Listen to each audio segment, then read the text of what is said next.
who is a student, and complete the form. First, you have some time to look at questions 1 to 8 on the form now.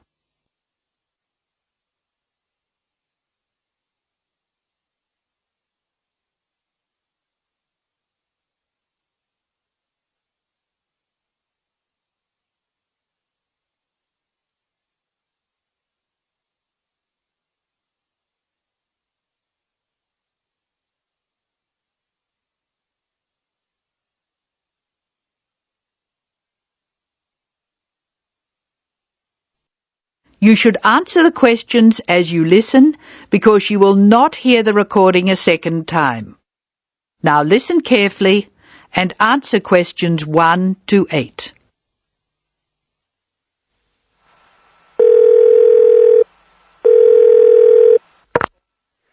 Hello, Foreign Student Advisor's Office. This is Bob Wills speaking. Can I help you? It's Angela Tung here, Bob.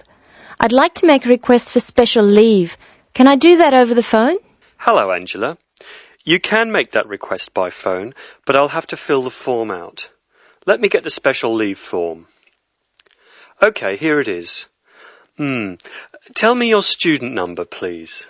It's H for Harry, 5712. H5712. OK.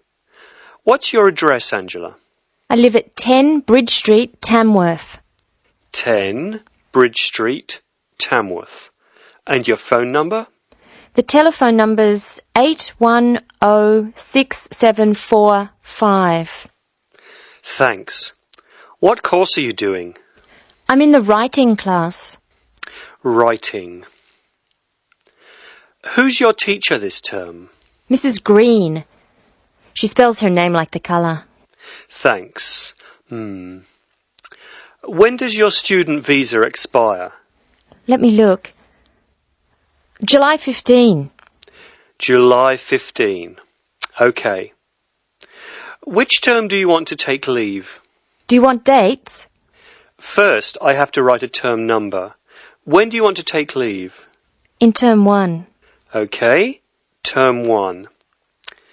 Now, can you tell me what are the exact dates? I'd like to be away May 31 to June 4. OK, I've got that. You'll miss 4 working days between May 31 and June 4. Is that right? Only 3. I'll be away over a weekend. I'll be back at my classes on June 5, so that's 3 days away. Look at questions 9 to 12.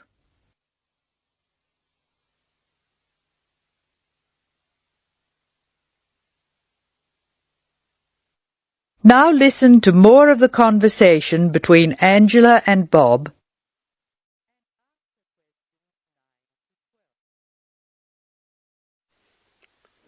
Why do you want to take leave, Angela? I'm going to visit my Aunt May. She's my mother's sister. She and her husband are my guardians while I'm here. Where do they live? About 50 kilometres from here, near Armidale. Do you have to take so long if they live nearby?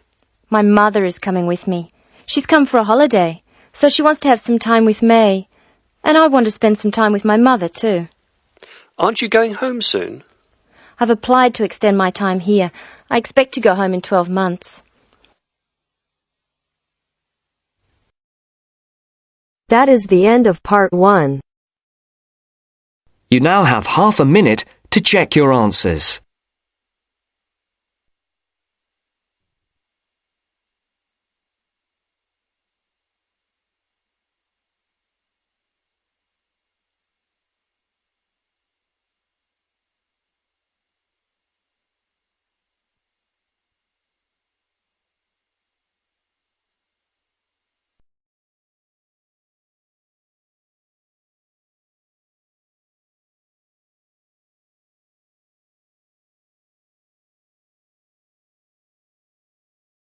Now turns to part 2.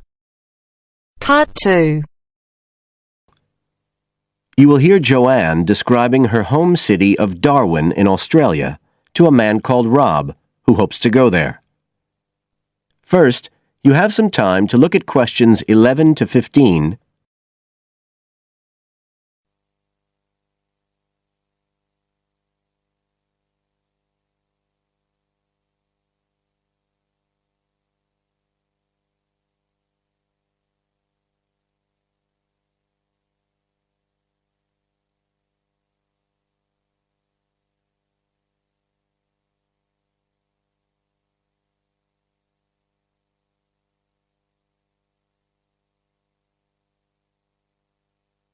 Now listen carefully and answer questions 11 to 15.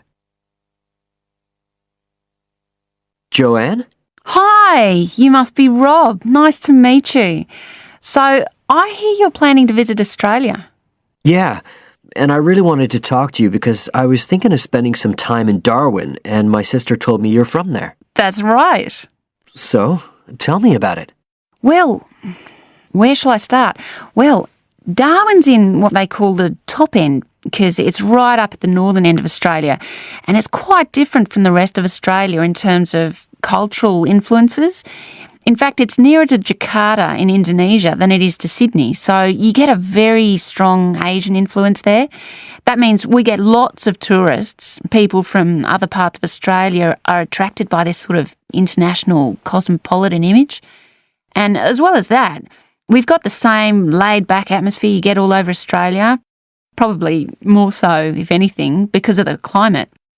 But what a lot of the tourists don't realise until they get there is that the city's also got a very young population. The average age is just 29, and this makes the whole place very buzzy. Some people think that there might not be that much going on as far as art and music and dancing and so on are concerned because it's so remote. I mean, we don't really get things like theatre and opera in the same way as cities down in the south, like Sydney, for example, because of the transport expenses. But in fact, what happens is that we just do it ourselves. Lots of people play music, classical as well as pop, and there are things like artists groups and writers groups and dance classes. Everyone does something. We don't just sit and watch other people. You said it's very international? Yeah, they say there's over 70 different nationalities in Darwin. For instance, there's been a Chinese population there for over 100 years. We've even got a Chinese temple.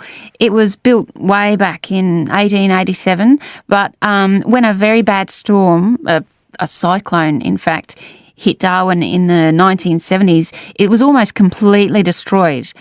The only parts of the temple that survived were part of the altars and the stone lions. But after the storm, they reconstructed it using modern materials. It's still used as a religious centre today, but it's open to tourists too, and it's definitely worth going to see it. Oh, and as far as getting around goes, you'll see places that advertise bicycles for hire, but I wouldn't recommend it. A lot of the year it's just so hot and humid.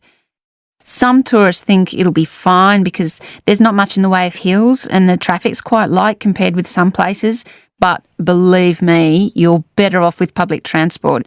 It's fine and not expensive, or you can hire a car, but it's not really worth it. What's the swimming like?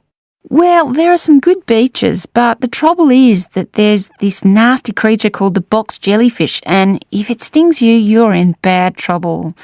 So you have to be very careful most of the year, especially in the winter months. You can wear a lycra suit to cover your arms and legs, but I wouldn't like to risk it even so, personally. And there are the saltwater crocodiles too. I mean, I don't want to put you off. There are protected swimming areas netted off where you'll be safe from jellyfish and crocs, or there are the public swimming pools. They're fine, of course. You now have some time to look at questions 16 to 20.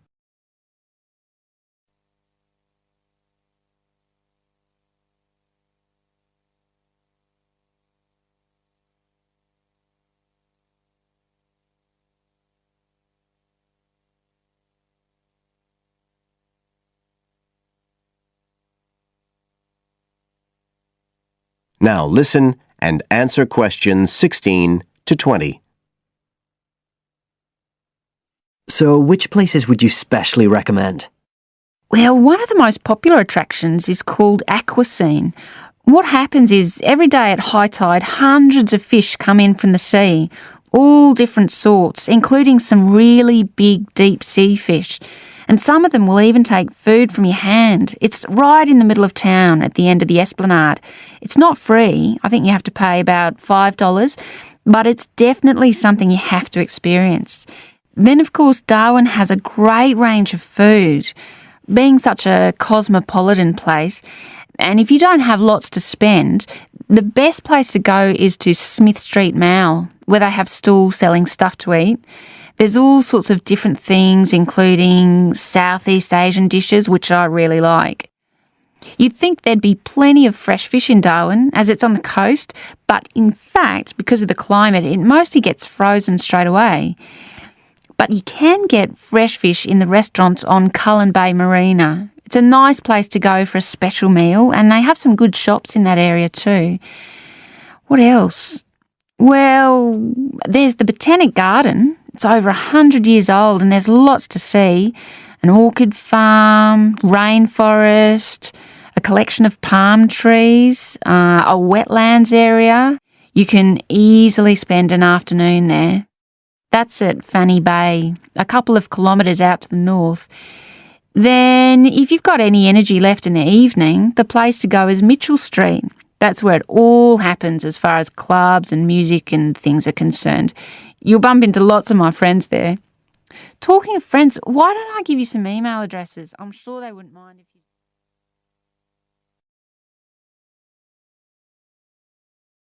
That is the end of part 2. You now have half a minute to check your answers.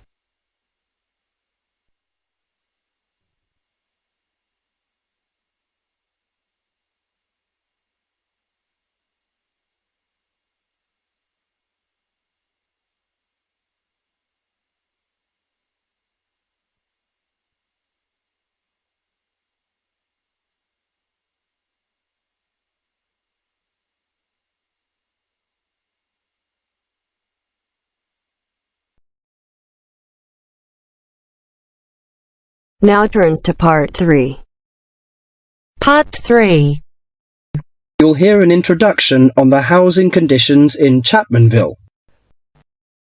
First, you have some time to look at questions 21 to 24.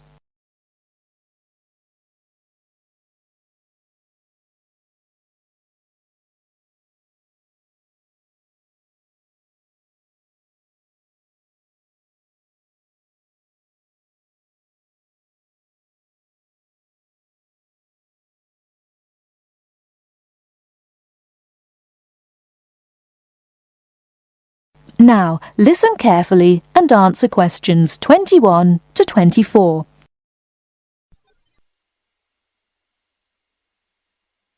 Listen carefully. Hi, I'm Gavin Murray. I'm the rental manager for the Central Chapmanville Real Estate Agency. I'm a real estate agent, much like any other, in that I help people buy and sell houses. But about half of my time is spent working to assist people in renting houses and flats.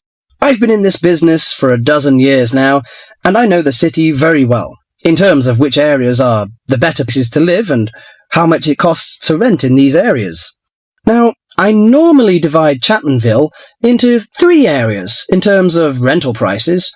Generally speaking, the area in the northern part of the city is the low end of the spectrum, the cheapest housing. So if you're looking to spend as little as possible on rent, I suggest you look there. The most expensive area would be the eastern part of Chapmanville.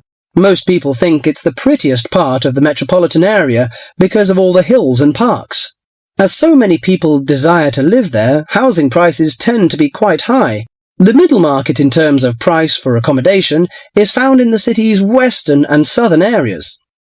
Now, let me give some examples of how much it will cost you to rent in these areas. Let's imagine you're a single person looking for a 1-bedroom flat. In eastern Chapmanville, you would be paying no less than $650 a month for such a flat. You won't find anything for less than that. But a lot of people pay as much as $1,100 per month or more. The higher-priced flats are usually the ones in the hills, which run through the east. They've got the best views of the city. A similarly sized flat in the west of the city and the south, 2 for that matter, would cost you at most $650. But there are many flats going for less, and if you look around a bit, you can find one for as little as $350. That's quite a reasonable rental price for most people. If you find that too expensive, I suggest you head to Chapmanville's north, where the cheapest flats are to be found. One-bedroom flats there start from about $170 a month and up to about $400. Now, for those of you who want something bigger, you'll have to be prepared to pay about double those prices for a small 2- or 3-bedroom house.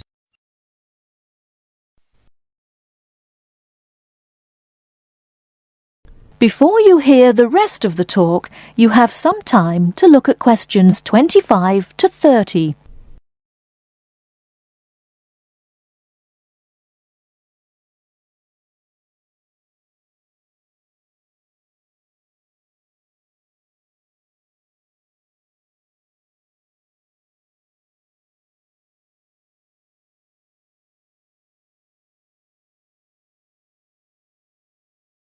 Now listen and answer questions 25 to 30. For those of you who want something bigger, you'll have to be prepared to pay about double those prices for a small 2- or 3-bedroom house. That goes for any of the areas I mentioned. Okay, so much for prices. What are the advantages and disadvantages of these areas? Well, I told you that the eastern part of Chapmanville is the prettiest. There are lots of parks and lots of trees all around there. Oh, I should mention that the only public transport in the east is the bus. There aren't any trains, so it's not that convenient, as you can imagine, even though it's richer part of the city. In the south, you've also got the river, but you won't find too many parks there, because of all the factories alongside the river. In fact, there's quite a bit of industry in the south, which makes it a less desirable place to live. Still, the south is convenient because of public transport. The south has very good train services to the city centre, as well as buses, and that's why a lot of people choose to live there. I said earlier that western and southern parts of Chapmanville are about the same in terms of the price you pay for accommodation. They also have the same sort of public transport services, but the two areas are quite different in other ways. The west is next to the bay, so it's quite attractive in that sense, but there are a couple of problems with the west. One is that the bay is polluted, so polluted in fact that you wouldn't want to swim there. I used to take my family there about 10 years ago, but now I wouldn't go near it. The other disadvantage of the west is that it is where the airport is, the Chapmanville International Airport. The noise can be quite annoying. Lastly, the north. In northern Chapmanville, as I said before, housing is cheap, quite cheap in fact, but you pay in other ways. For example, the area is very low and made up entirely of wetlands. It's beautiful in a way, but it attracts an incredible amount of insects for most of the year. The mosquitoes there are really bad. This makes things quite unpleasant, and so few people have any real wish to live there. But if money's a problem, that's the place to go. Just bring your insect repellent. Let me finish by again welcoming you all to Chapmanville and wishing you good luck in finding accommodation and settling down in whichever part of the city which suits you best.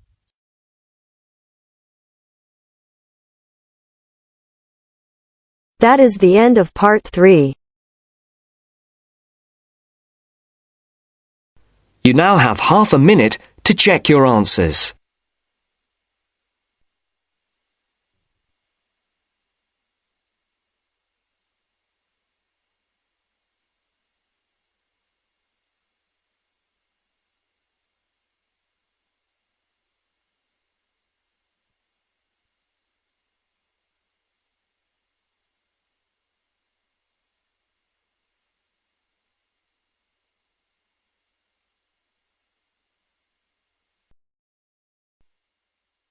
Now turns to part 4. Part 4. You are going to hear a lecture on ecology. First, you have some time to look at questions 31 to 35.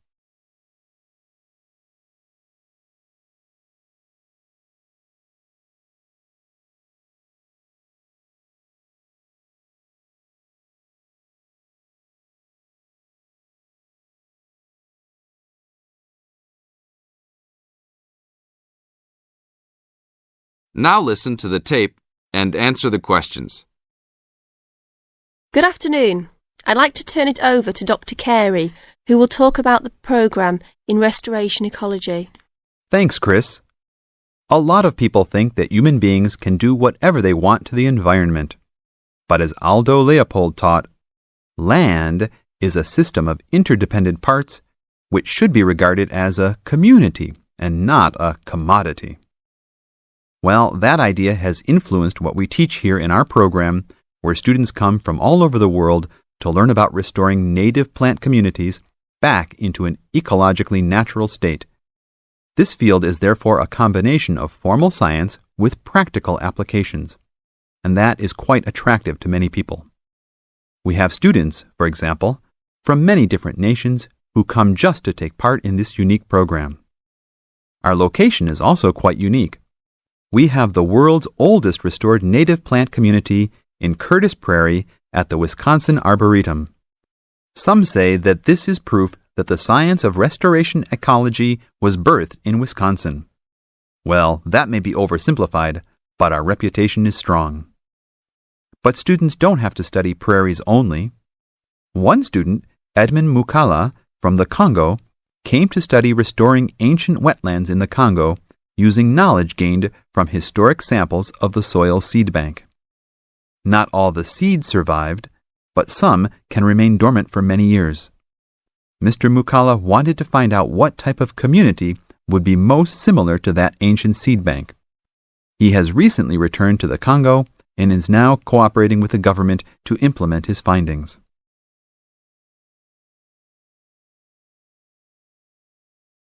Now look at questions 36 to 40.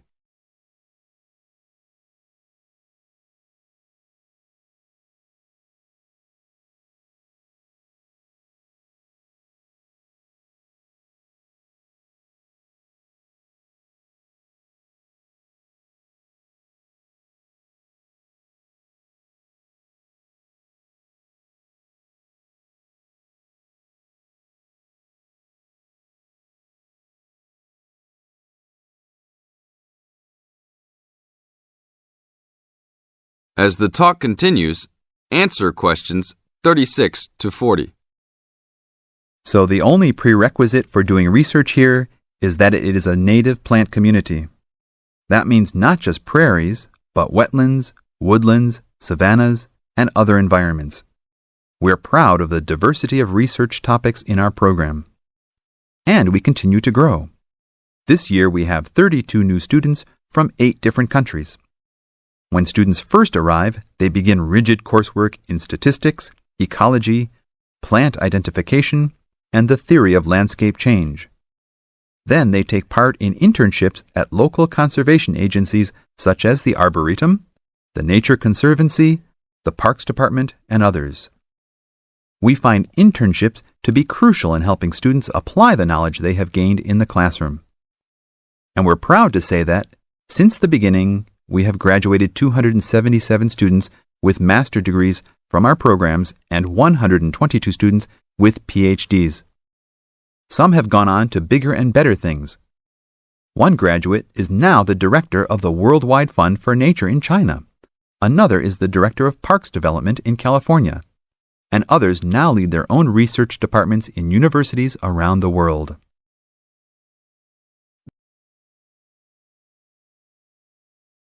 That is the end of part 4. You now have half a minute to check your answers.